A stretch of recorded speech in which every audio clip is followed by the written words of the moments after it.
Hey guys, welcome back to my channel. So in this video, I'm going to show you on how to find a website's certificate issuer or certificate provider. Okay.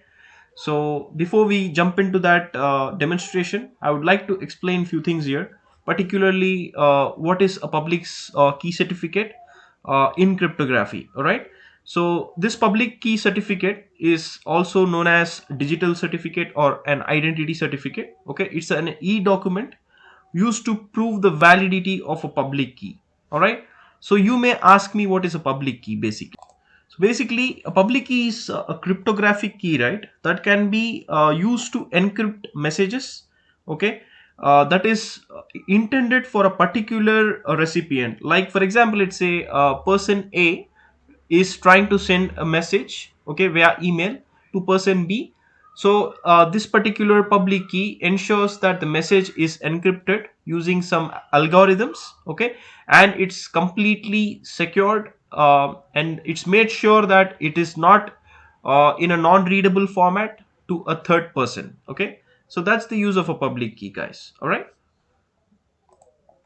And basically this public key certificate ensures that the key coming from the person A is indeed coming from the person A. Okay. And example, and vice versa.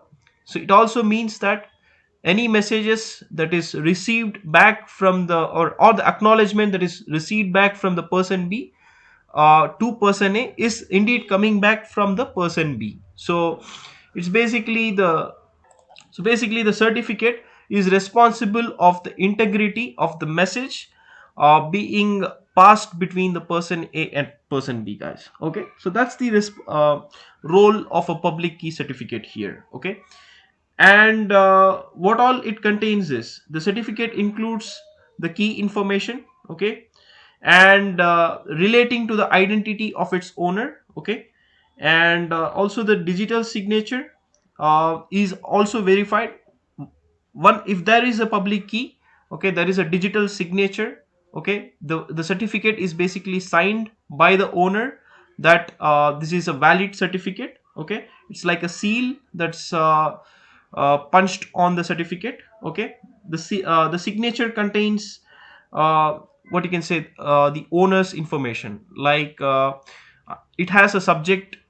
Okay, it has a subject, column, okay, which contains the address of the owner, okay, and the organization details from which the certificate was issued.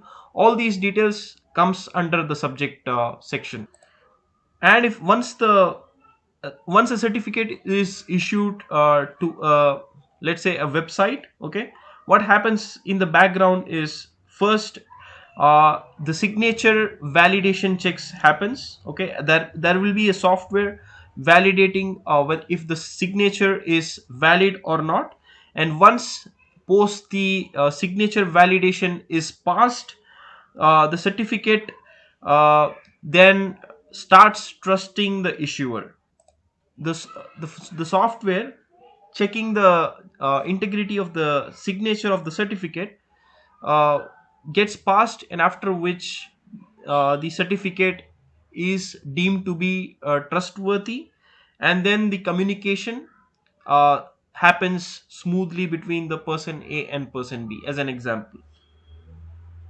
So in general, public key infrastructure scheme of things, right, the certificate issuer, okay, is actually the certificate authority. All right.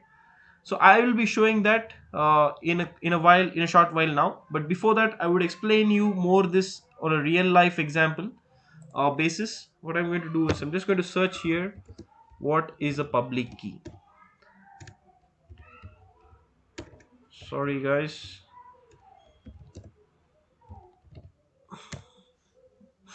So let me go to images here, try to show you some examples.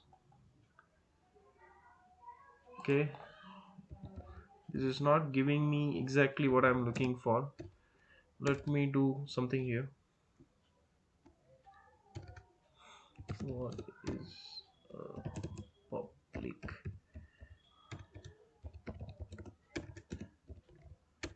Sorry guys, my keyboard is kind of okay. So this is what I was looking for, guys. All right. So in this diagram over here, let me expand it for you. This one out here, right? So this one is quite clear now. All right. So using this, I'm just going to explain you how everything works, guys. Okay. This entire public key thing, how it exactly works in a real time environment, I'm just going to explain you now based on this diagram. So let's say, guys, there are two persons. Okay, person A is Bob, person B is Alice. Okay, and let's say Bob, right, wants to send an encrypted email to Alice. Okay, and to do this, what Bob does is he takes the Alice's public key. Okay, there is a public key, guys, which I explained to you before. Public key is nothing but it encrypts the message, okay, passing either via email or through a browser session. Okay, so during the transit of the message gets encrypted using a public key. Okay, the message that is getting encrypted via public key, uh, something appears like this, okay, in a non-readable text. Okay, the message is very simple, it's hello Alice. Okay, and that gets encrypted using some algorithms and it becomes like this. Okay, and what happens is then um, the message gets passed to Alice eventually, and then when Alice receives the message, right, she takes the private key to decrypt the message. Okay, so that's how she is going to view the message, by decrypting the message using the private key. Okay, which is nothing but a decrypting algorithm. I mean it's the same algorithm used to encrypt as well, but the key is something different. Okay, and so once Alice decrypts the key, she will be able to read the message. She will be able to read the actual message, guys. Okay, and although attackers, right, might try to compromise the actual server in transit. Okay, the server may be anything in between, which is nothing but this particular email, right? It happens via Exchange server. So basically, they may try to compromise the Exchange server and try to read the message. However, they will not be able to do that because they do not have the private key with them to decrypt the message. Only Alice will be able to decrypt the message, since she is the only person who has the private key to decrypt the message, basically. Okay, and so when Alice wants to reply, she simply will use the same public key from Bob to encrypt the message back and then send it to Bob. Okay, Bob in return will be using again the same Alice's private key to decrypt her message. All right, it's same of it's same like a life cycle, guys. It happens in a clockwise direction, and then again the same happens in an anti-clockwise direction. Okay, Bob reads the message. Sorry, Bob sends the message, Alice reads the message, and again Alice sends the message and Bob reads the message or the acknowledgement from Alice. All right, so this is how it happens, guys. And when, okay, so that particular certificate, right, public key certificate ensures that the integrity of the message is not affected. Okay, basically Bob tried to encrypt the message using a public key, right? So it ensures that the public key is indeed coming from Bob, and it also ensures that the public key is uh, going on to the right person. Okay, I mean the sender or receiver, I would say. Sender will be Bob here, Alice is the receiver. Okay, it the public key certificate ensures that the public key goes on to the right person and to the right hands, so that Alice is the right recipient to read the message. And if the public key is actually the public key or the private key actually goes on to the wrong hands, right, then it becomes a compromise. Okay, it becomes the compromise of the private key. Basically it becomes a compromise here, and it's a security breach. Okay, if someone else's goes ahead and accesses the private key instead of Alice doing it, so it becomes a breach and it becomes a compromise of the security.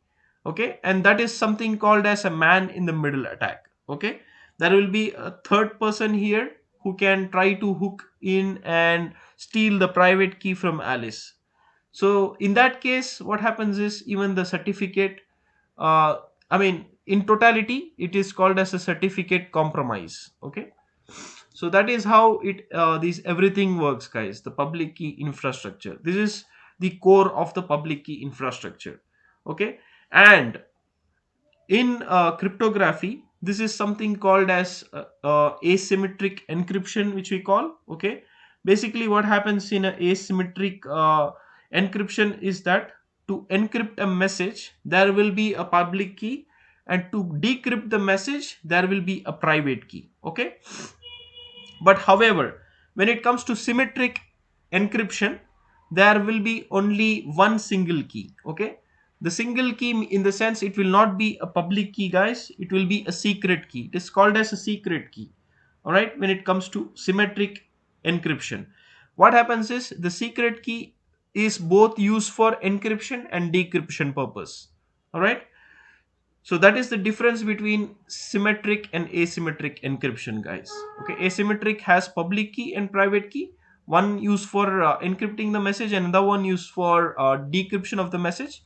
However, in symmetric encryption, there is only a single key, which is known as the secret key, which is both used to encrypt and decrypt the message.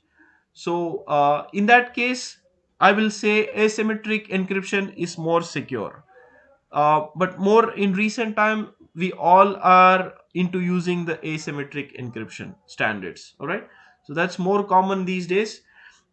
And now let's quickly get into the demonstration part. Okay, it's already 11 minutes into this video. So how the entire goal was how to find a a website's certificate issuer party, how to know that. So all you need to do is, let's take google.com as an example here. I will quickly go to google.com